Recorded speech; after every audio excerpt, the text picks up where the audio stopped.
자, 오늘은 이사야 9장과 이제 미가서 4장 5장을 통해서 주님에 대해서 묵상하도록 하겠습니다.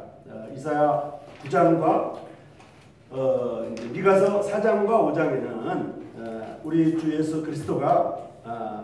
그리스도께서 이스라엘 나라의 백성을 다스리는 왕으로뿐만 아니라 온 세계의 왕으로서 임하신다고 하는 것을 말하고 있는데요. 그 예수 그리스도께서 2000년 전에 아기로 태어난 그분이다, 이렇게 말하고 있습니다. 이제 이사야 9장 4절부터 이제 7절까지를 좀 읽어보겠습니다. 함께 성경을 봐주시기 바랍니다. 이사야 성경 9장 4절부터 이제 7절까지를 읽겠습니다. 이는 그들이 무겁게 맨 멍에와 그들의 어깨에 채찍과 그 압제자의 막대기를 주님께서 꺾으시되 미디안의 날과 같이 하셨음이니라, 이렇게 되어 있습니다. 어지러이 싸우는 군인들의 신과 피 묻은 겉옷이 불의 섭같이 살라지리니 이는 한 아기가 우리에게 낳고 한 아들을 우리에게 주신 바 되었는데, 여기까지를 잠깐 설명하면 앞에 있는 내용 보면 무겁게 먼 멍에 또 그들의 어깨에 채찍 또 압제자의 막대기, 이런 것이 이스라엘 백성들에게 있었는데 이것을 풀어주고 해결해주고 이렇게 해결해주는 이런 분이 나타날 것을 말하고 있어요. 그리고 그 군인들의 신과 피 묻은 겉옷이 불의 섭같이 살라지는 일이 있을 것이라고 하는 것인데요. 그것이 뭐냐면 이는 한 아기가 우리에게 낳고, 이 아기 예수님에 대해서 지금 소개하고 있는 겁니다. 이는 한 아기가 우리에게 낳고 한 아들을 우리에게 주신 바 되었는데 그의 어깨는 정사를 메었고 그의 이름은 기묘자라, 모사라, 전능하신 하나님이라, 영존하시는 아버지라, 평강의 왕이라 할 것입니다. 이렇게 되어 있습니다. 그 정사와 평강의 도함이 무궁하며 또 다윗의 왕자와 그의 나라에 군림하여 그 나라를 굳게 세우고 지금 이후로 영원히 정의와 공의로 그것을 보존하실 것이라. 만군의 여호와의 말씀이 이를 이루시리라, 이렇게 되어 있습니다. 이스라엘 백성이 그동안 많은 이제 어깨 채찍과 무겁게 먼 멍에 그리고 압제자의 막대기가 이스라엘 백성들에게 있었습니다. 마치 우리나라가 전통적으로 오랜 시절 동안 이제 조선시대뿐만 아니라 이제 6.25 이전에도 그렇고요. 그 이전에 이제 역사적으로 보면 우리나라는 많은 압제와 많은 외침과 많은 시달림으로 이렇게 단련된 민족이에요. 우리나라보다 더 심한 이런 압제와 더 심한 이런 공격을 받은 민족이 바로 이스라엘 백성들입니다. 이스라엘이라고 하는 나라는 주변에 수많은 이제 민족들과 나라들이 있는데요. 그 나라들이 전부 다 이스라엘을 상대하고 이스라엘을 공격하는 수많은 나라들이 있었어요. 그래서 그러한 나라들뿐만 아니라 세계적으로 역사적으로 큰 대국들은 전부 다 이스라엘 백성들을 괴롭혔습니다. 우리가 잘 알고 있는 대로 로마 제국도 이스라엘을 괴롭혔죠. 로마 군대가 이스라엘에 쳐들어갔잖아요. 그래서 예수님이 로마 군인들한테 잡힌 거 아니에요? 그리고 로마뿐만 아니라 그 이전에 헬라 제국도 그렇고요. 그 전에 바벨론 제국도 그렇고요. 이런 많은 그 큰 제국들이, 오늘날로 따지면 미국과 같은 이런 큰 나라가 전부 다 이스라엘을 공격했습니다. 그래서 이스라엘은 전통적으로 이렇게 무겁게만 멍에와 어깨 채찍 압제자의 막대기가 있었습니다. 그리고 군인들의 이러한 군인들의 신발 자국이 군화 자국이라고 그러잖아요. 군인들의 신발 자국이 밤에 잠잘 때 군화 자국을 들으면 깜짝깜짝 놀라는 이런 민족이 바로 이스라엘 백성들이었어요. 이제 우리나라도 6.25를 겪은 우리 부모님들과 할아버지들은 이제 밤에 군화 발자국이 나면 깜짝깜짝 놀라가지고 이렇게 일어난다고 합니다. 그리고 총소리가 나면 6.25를 겪은 사람들은 오늘날에도 옆에 무슨 총소리가 나면 깜짝 놀라가지고 이렇게 일어난다고 합니다. 그래서 여기도 이스라엘 백성들도 군인들의 신발과 피 묻은 겉옷이 이제 불의 섭같이 살라질 것이다. 이제 주님께서 오셔서 이제 일을 해결할 것이라고 하는 것입니다. 그래서 그분이 바로 아기로 태어나신 예수님이고 모든 정권을 가지신 그 예수님이며 그분이 바로 평강의 왕이고 전능하신 하나님이다. 이렇게 되어 있습니다.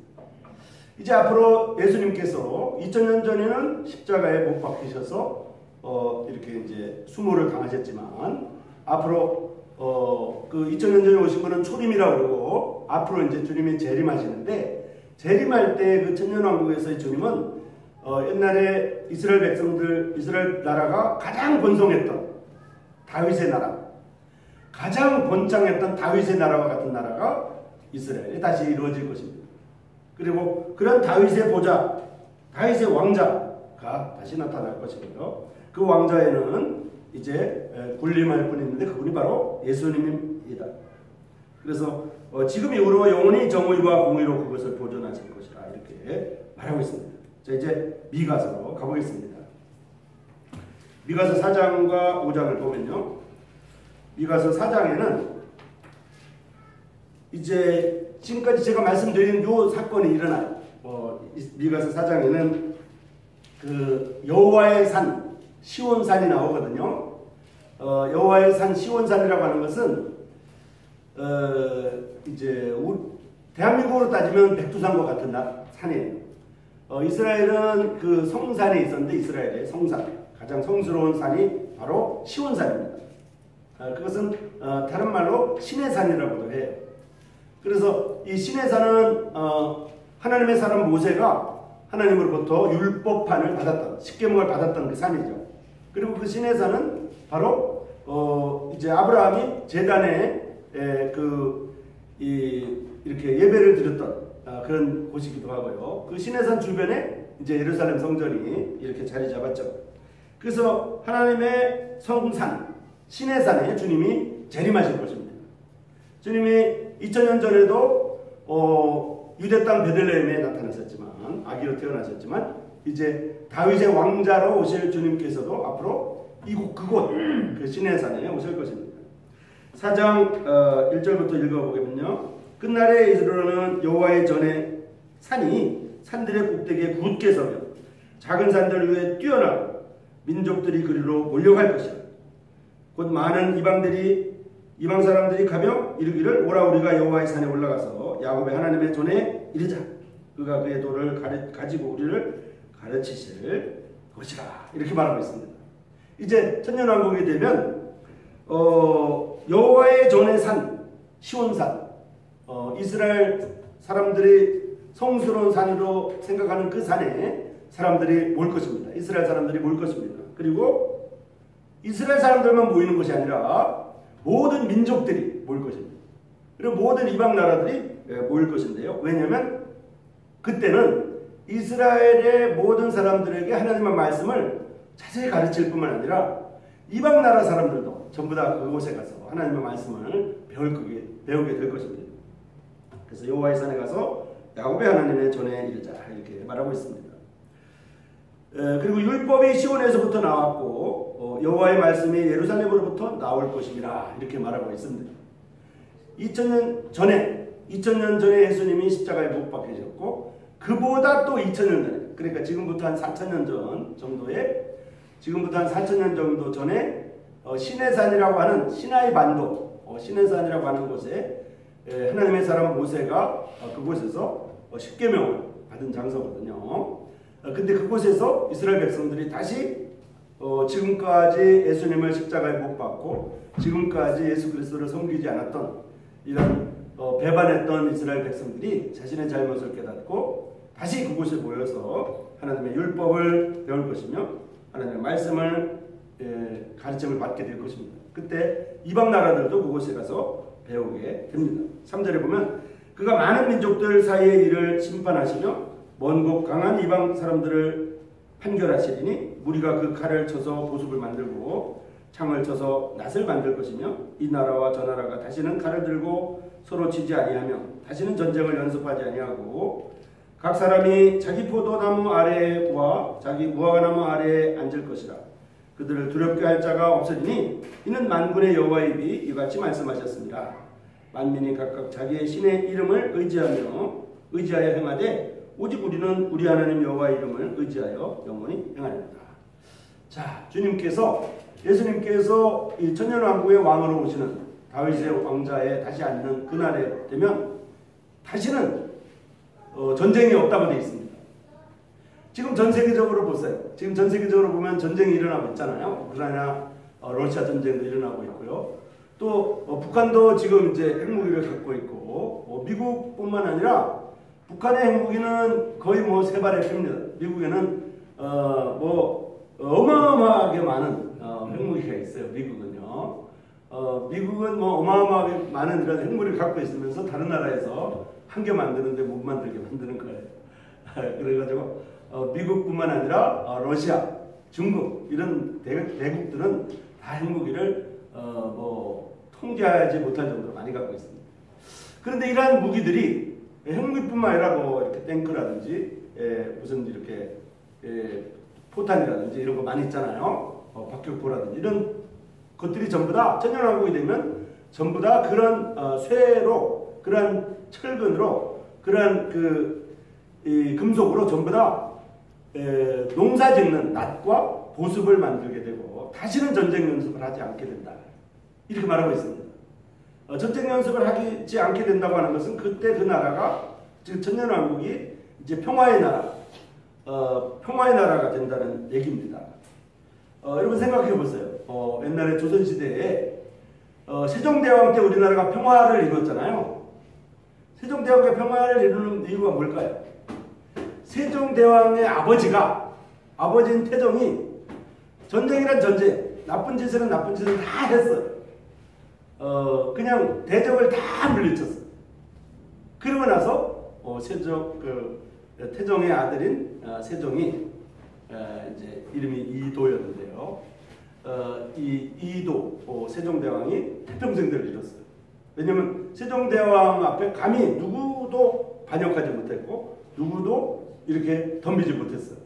왜냐하면 세종대왕 아버지가 너무나 무서웠기 때문에 세종도 그렇게 하리라고 해서 너무나 이렇게 겁났죠.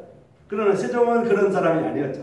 세종은 왕이면서도 농사를 지었고 왕이면서도 농사를 지었을 뿐만 아니라 천민이었던 장영실을 양반으로 이렇게 극상시켰죠.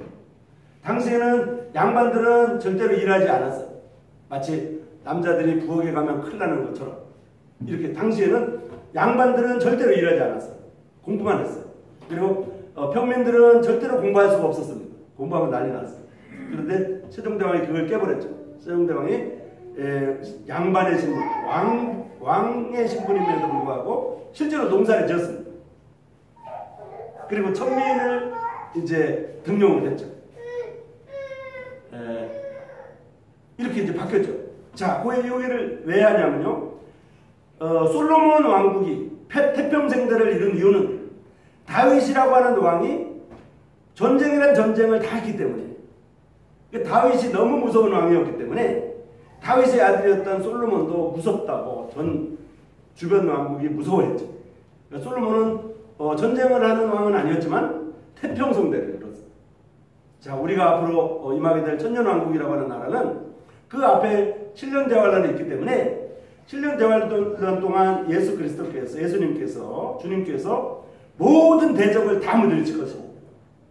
모든 민족과 모든 이 땅에 있는 지구 행성에 있는 모든 사람들이 다 부들부들 떨 정도로 무서운 지난번에 제가 교제한 것처럼 무서운 환란의 시기가 지나기 때문에 그 환란의 시기를 지난 다음에는 이제 다시는 전쟁을 안 하게 됩니다. 전쟁이라고 하면 이를 갈게 그렇게 됩니다.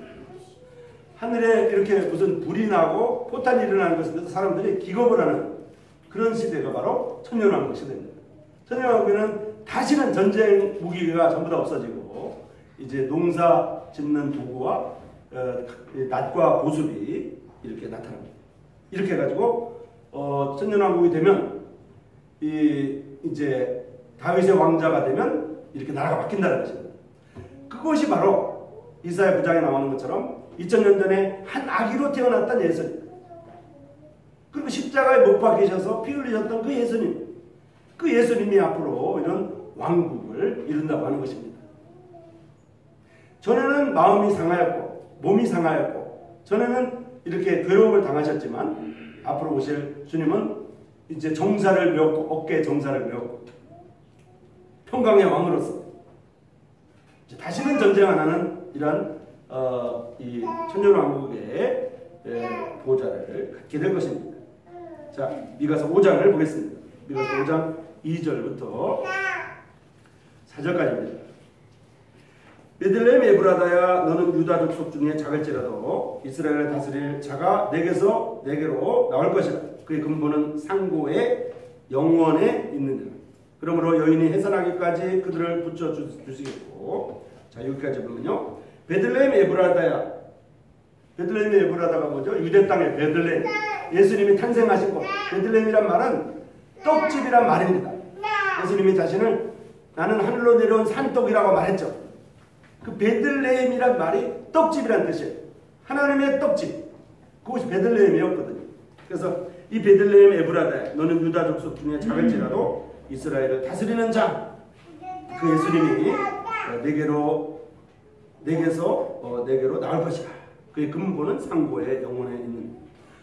예수님은 아기로 태어났지만, 마리아의 몸에서 태어났지만 정혼하지 아니하고 동정녀 마리아의 몸에서 탄생했고 말구유에서 이렇게 구유에 놓일 정도로 가난하게 태어났지만, 그리고 이제 목수의 아들로 태어났지만, 그 예수님은 실제로는 그 근본을 따져보면 상고의 영혼에 있느니라 이렇게 말하고 있습니다. 상고의란 말은요, 아주 태고, 아주 옛날, 이 세상이 탄생하기도 전에, 우주가 만들어지기도 전에 그분이 계셨다고 하는 것입니다. 그 아기로 태어난 예수님.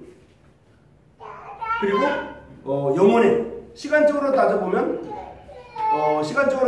사람들이 계산할 수 없는 시기에, 사람들의 역사 가운데 0이라고 하는 글자가 있잖아요. 0, 1, 2, 3, 4 할 때 0 있잖아요. 0이라고 하는 글자가 언제 태어났냐면요, 0이라고 하는 숫자를 사람들이 발견한 게 얼마 되지 않았어요. 여러분, 0이라고 하는 것보다 더 근본적인 것, 사람들이 생각하지 못하는 그 태초, 상고, 이런 것이 바로 예수님의 근본이다, 이 말입니다. 자, 그러므로 여인이 해산하기까지 그들을 붙여두시겠고 그 후에는 그의 형제 가운데서 남은 자가 이스라엘 자손에게로 돌아옵니다. 예수님이 이 땅에 오실 때는 이제 여기 여인이 해산하는 것 같은 어떤 고통이 있을 겁니다. 그게 바로 7년 대환란의 이런 시기입니다.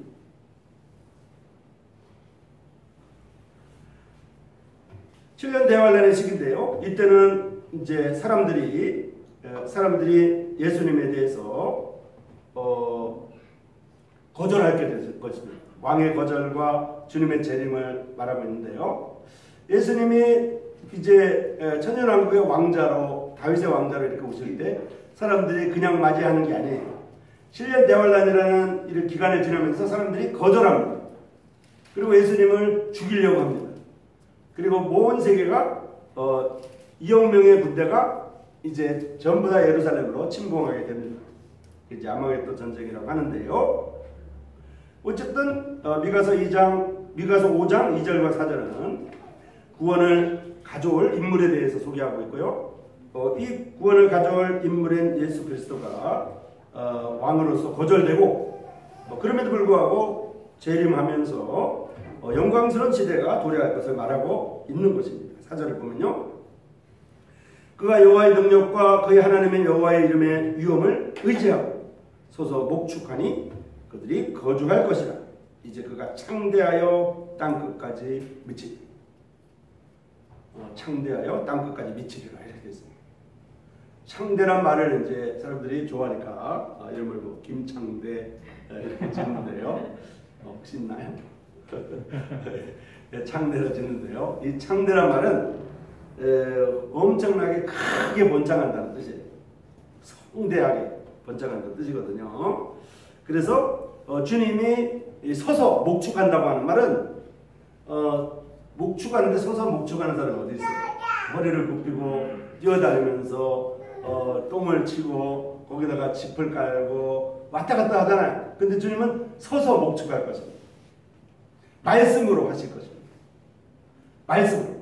이영명의 군대가 오면 말씀으로 물리칠 것입니다.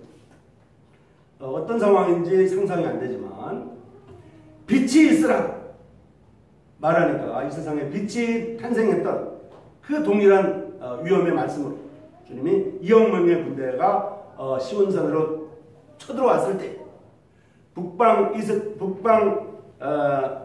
그 마국 지역에서 러시아를 유시해서 중국 전 세계 사람들이 모여가지고 이영명의 군대를 모집해서 이스라엘을 침공하게 될 때 주님은 말씀으로 물리칠 것입니다. 그래서 여호와의 이름의 위엄을 의지하고 서서 목축하니 그들이 거주할 것이다. 이렇게 됐습니다.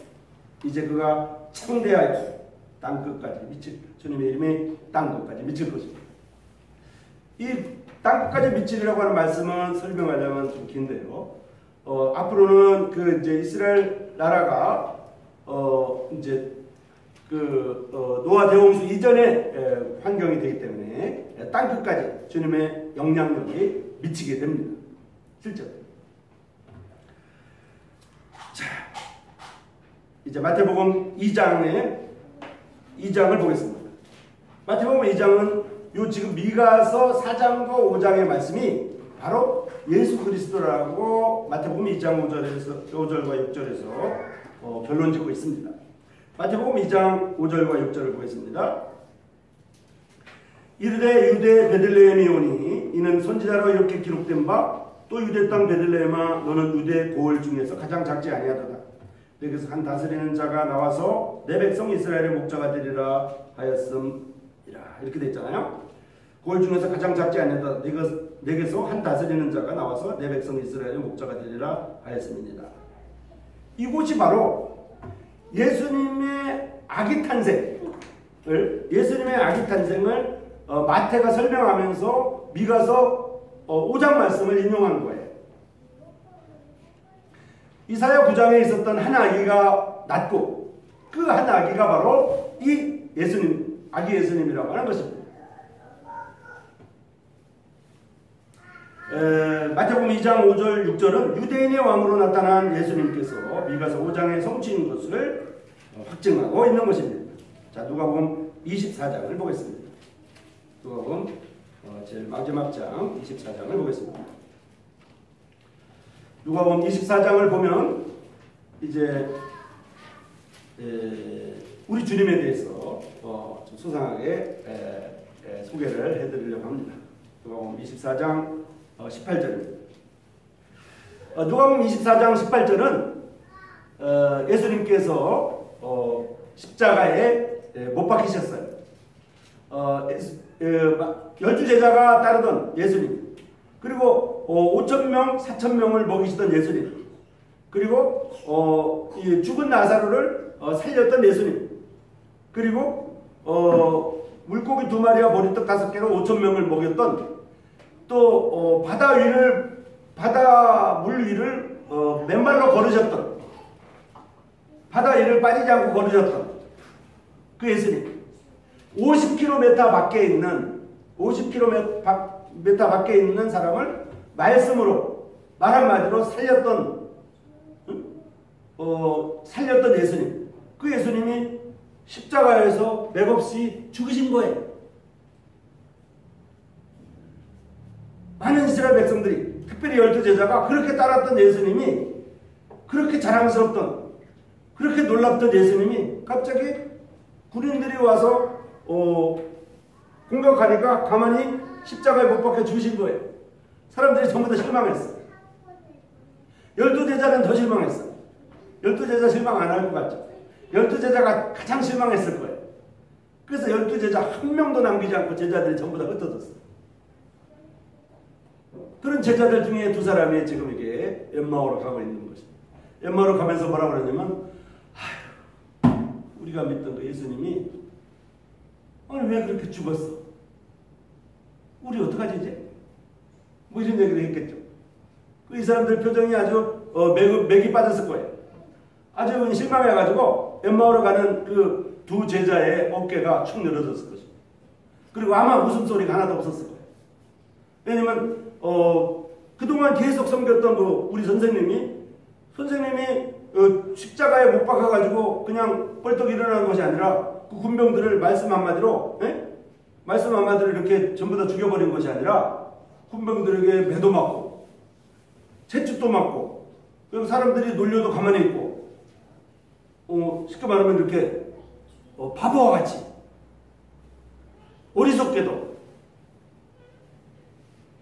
왜 예수님 죽으셨지? 너무 실망했어요. 그래서 그 중에 그 두 사람 중에 한 사람의 이름이 여기 나오는데요. 그 한 사람의 이름이 글로바예요. 그 한 사람이 글로바라 하는 자가 대답하여 이르되 당신이 예루살렘에 체류하면서 요즘 거기에 된 일을 혼자만 알지 못하느냐? 이 맥이 빠져 있는 이렇게 실망하는 두 사람이 갖고 있는데 예수님이 나타나신 거예요. 여기 예수님이 나타나가죠. 이렇게 얘기를 이렇게 듣고 있는 거죠. 그러면서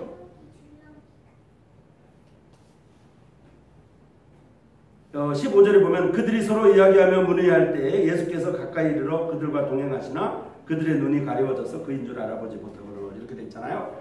예수님 옆에 엠마오로 가는 두 제자 옆에 이렇게 나타나셨는데 사람들이 눈이 가려워져서 알아보지 못한 거죠. 그런데 예수님이 옆에 있는데도 불구하고 사람들이 뭐라고 그랬냐면 자기들이 맥과자하고 이렇게 실망하는 말을 이 사람이 이렇게 맞대응을 하지 않으니까 대답을 하지 않으니까 뭐라 그러냐면 너희가 길 가면서 서로 주고받는 얘기가 뭐냐 이렇게 물어보는 예수님한테 슬픈 빛을 띠고 말하면서 아니 당신은 예루살렘에 지금까지 치료하고 거기 있으면서 요즘 무슨 일이 일어난지 모르냐? 응? 그 예수님 돌아가신 거 모르냐? 지금 예수님한테 물어보는 거예요. 자, 엠마오로 가는 두 제자가 질문했습니다. 예수님은 세상에 잠시 머무르는 나그네였습니다. 그렇죠? 예수님은 나는 세상에 속하지 아니했다고 요한복음 17장 16절에서 선포했고 주님은 분명히 예수님은 속하지 않았어요. 예수님은 이 땅에 잠시 왔다 가는 분이었기 때문에 예수님의 목숨이 십자가에 못 박혔고 돌아가셨지만 예수님은 그냥 나그네였을 뿐이에요. 예수님은 이 세상에 속하지 않았어요. 예수님은 이 세상에 죽고 사는 생사의 가름길을 이렇게 크게 슬퍼하고 고통스러워할 그런 분이 아니었어요. 그럼에도 불구하고 우리를 위해서 인생으로 태어나서 고통받으셨을 뿐이에요. 예수님은 잠시 머무르는 나그네였어요. 그리고 세상에 속하는 분이